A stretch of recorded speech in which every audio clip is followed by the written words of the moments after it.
As I always say, the Bible is psychological truth. It is mind science. It has nothing to do with what is going on out there. It has everything to do with what's going on within here. It's about your mind. How do you see yourself? What are you thinking about yourself? Do you see yourself as already being that which you desire to be? This is based on the teachings of Neville Goddard, which teaches the law of assumption, that though assumption be false, if persisted in, it shall harden into fact. And so he reminds us to persist and persist in the reality in which we would like to experience. And so it always begs the question, how does it feel now that I have the thing that I desire? Now that I am the person I desire to be, how does that feel? What does that look like? Am I living from that state? Am I thinking from that state? Or am I living, or am I thinking of the state? See, you think of or think about, then that means you aren't recognizing you already are. When you are living from a state, you see yourself as already having it. You're not making it some future thing that is going to happen. You make it a present thing that has already taken place, that is already done. You see yourself as already possessing the thing. Remember, scripture says, to them that have, it shall be given.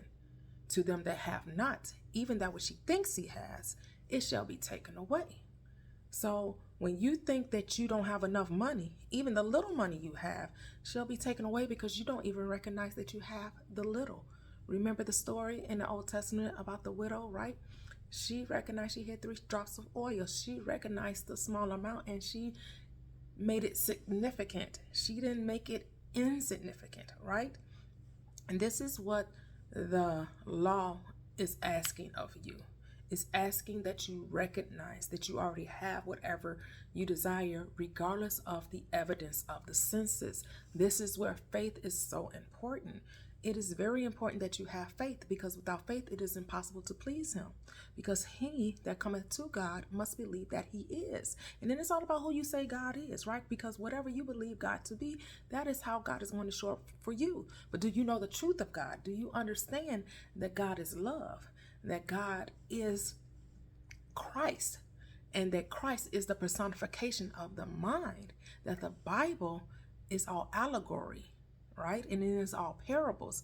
And it is stories, eloquent stories, beautiful stories of the mind, showing you what happens when you use the mind in the right way and when you use the mind in the wrong way. That's all the scripture is telling you. It's not telling you to worship something outside of you, to beg and plead for something outside of you to give you that which you already possess. It is telling you to call forth that which thing you already have, to pull it out of yourself, to call it up, to bring it forth, to speak it into existence. That's what you're called to do by giving your focus to it. That's how you make things alive in your world. That's how you give things life in your world, by giving it your attention. As Neville Goddard reminds us, right? That attention is the sap of life. If you want something to dissipate, to die in your world, you have to what? Turn your attention away from it. Stop reacting.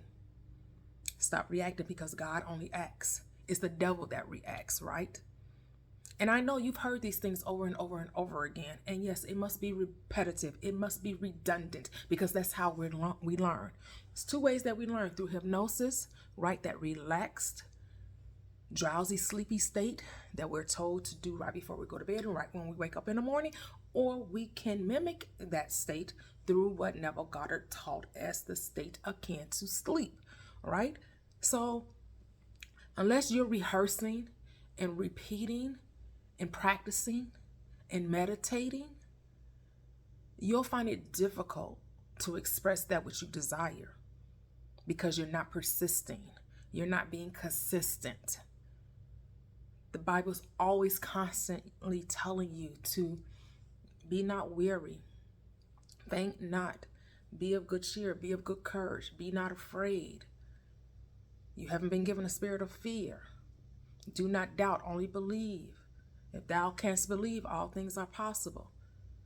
The Bible's psychological truth is reminding you that the world is mental, that all is mental. Like the The Kabbalion reminds you, right, that all is mental. Everything starts in your mind.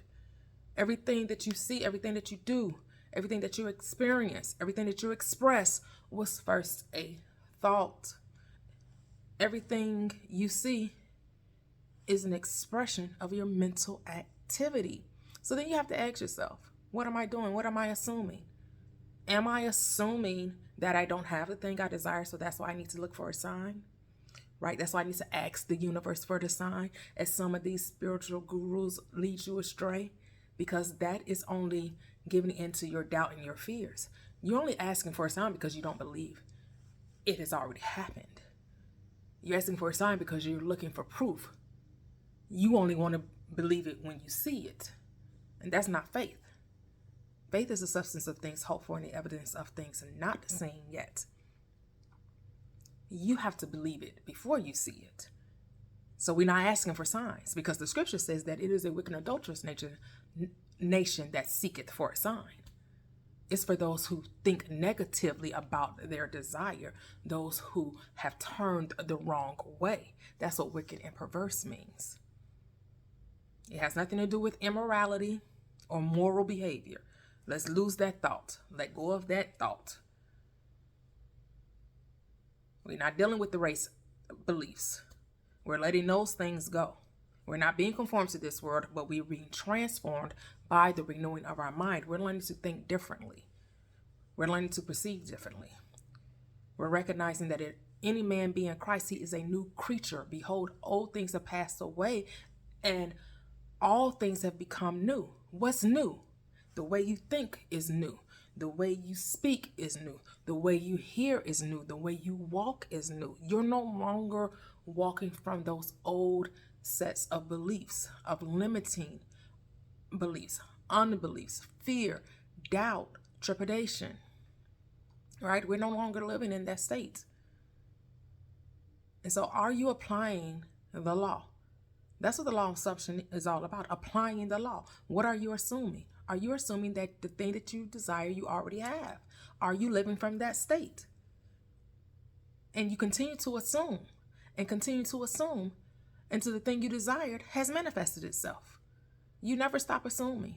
You never stop assuming the best. You never stop living from the end. You never stop believing it in. You never stop operating from the state of knowing.